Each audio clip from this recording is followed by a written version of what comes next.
चीजों का सामना करते समय ध्यान से सोचें। माधवपुर गांव में एक व्यापारी रहता था। उसकी एक खूबसूरत बेटी थी।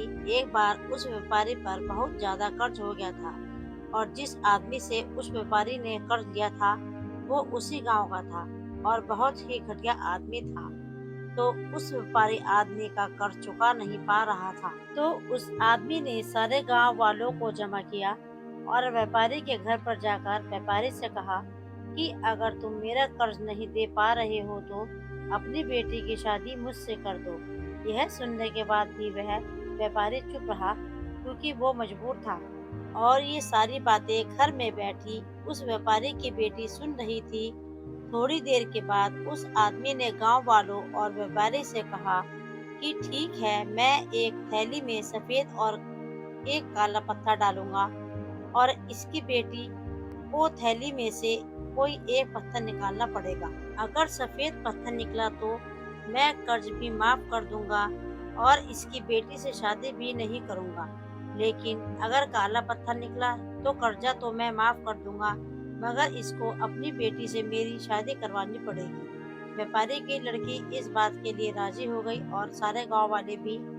उस आदमी ने थैली के अंदर सबके सामने दो पत्थर डाले, लेकिन बड़ी ही चालाकी से उस आदमी ने दोनों ही पत्थर उस थैली में काले डाले थे और यह व्यापारी की बेटी को दिख गया था कि थैली के अंदर दोनों ही पत्थर काले थे।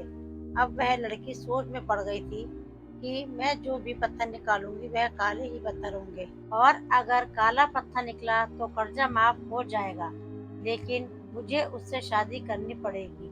और अगर मैंने सारे गांव वालों को यह बता दी कि इस आदमी ने थैली में दोनों ही पत्थर काले डाले हैं तो कर्जा भी माफ नहीं होगा और यह आदमी आज नहीं तो कल मेरे बाबा का बदला जरूर लेगा।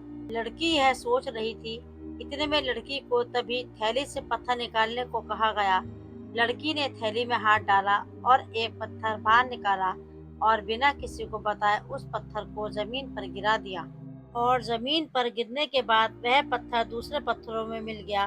तभी लड़की ने सबसे कहा कि अब कैसे पता चलेगा कि मैंने जो पत्थर निकाला था वह सफेद था या काला था। लड़की ने कहा, थैली में जो दूसरा पत्थर है उसे देखो।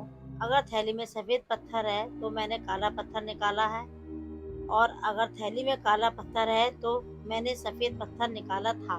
और थैली में तो सिर्फ काले ही पत्थर थे और सभी गांव वालों ने यह समझ लिया कि लड़की ने जो पत्थर निकाला था वह सफेद था।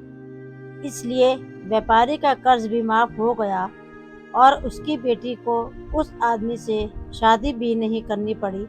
जिंदगी में इंसान कई बार मजबूर हो जाता है और उसके सामने जो हालत होती है उसे उसके हिसाब से चलना पड़ता है। इस कहानी से हमें यह सीख मिलती है, जब भी आप मजबूर हो जाओ और मजबूरी में आपका कोई फ़ायदा उठाना चाहता हो तो इनोसेंट मत बनो, बल्कि अपने दिमाग का इस्तेमाल करो। जितने इनोसेंट बनने की कोशिश करोगे लोग उतना ज़्यादा आपको चीट करेंगे। इसका मतलब यह नहीं कि आप लोगों को गालियाँ देना ही शुरू कर दो, बल्कि इसका मतलब यह है कि आप समंदर की तरह बनो।